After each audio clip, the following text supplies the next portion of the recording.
In the world of gold investing, what you don't know won't just hurt you, it will bankrupt you. As the rush for hard assets accelerates in 2026, thousands of new investors are flooding the market, desperate to protect their savings from inflation. But here is the brutal reality. The gold market is a shark tank, and beginners are the primary target. Buying gold is not as simple as clicking a button on an app. It is a physical, high-stakes game where a single mistake can result in losing 30, 40, or even 100% of your capital.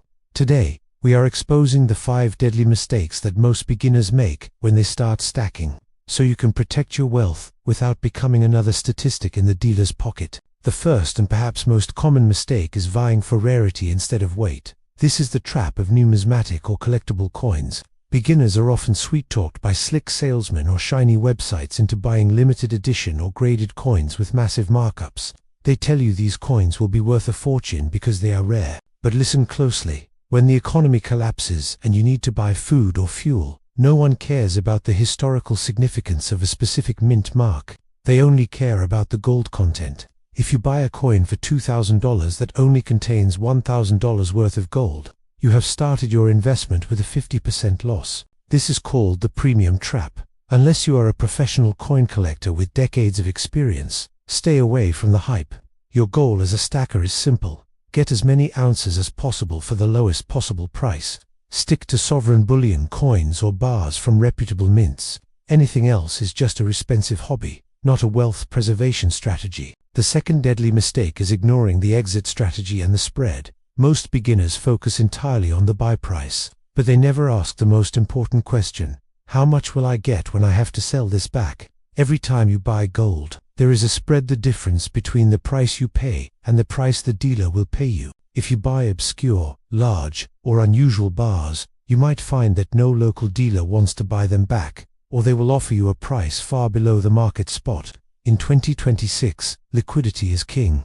You want assets that can be liquidated in any city, in any country, in any crisis. If you buy a 1 kilo gold bar because the premium was slightly lower, you have created a massive problem for yourself. You can't cut a piece off that bar to pay a bill. By choosing smaller, world-recognized coins like the Gold Eagle, the Krugerrand, or the Maple Leaf, you ensure that you can sell exactly what you need, when you need it, at a fair price.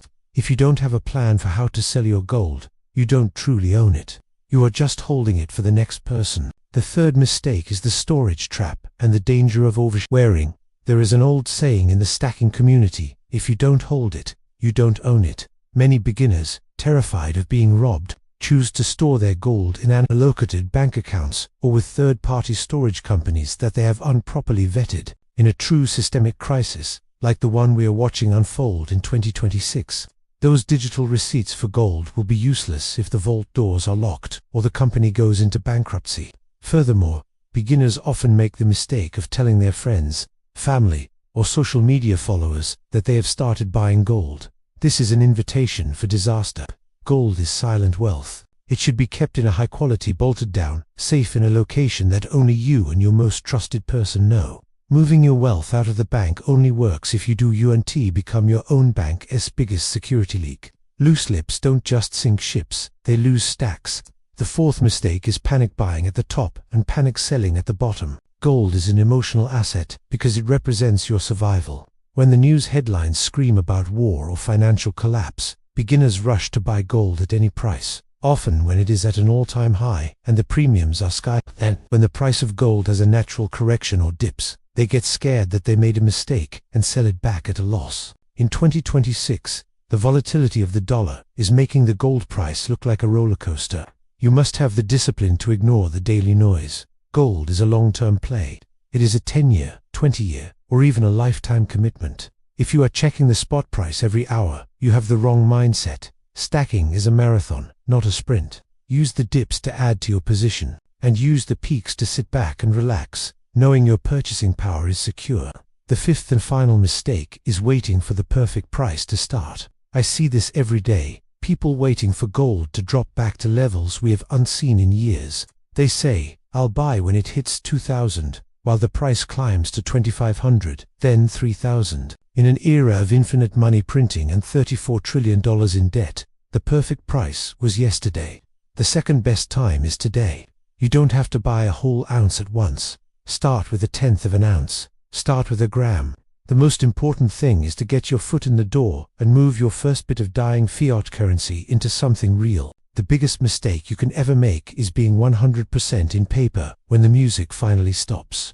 The gold market is unforgiving to those who are lazy or greedy, but for those who are disciplined, who focus on weight, who maintain their privacy, and who understand that gold is a tool for the long haul, it is the ultimate protector. Don't let these 5 deadly mistakes destroy your hard-earned wealth. Learn the rules of the game, stay quiet, and keep stacking. The future belongs to those who hold the real assets. If you want to avoid more traps and learn how to build your stack the right way, make sure to keep following our guides. We are here to ensure that your journey into precious metals is a safe and profitable one. Subscribe to channel Stacking Gold.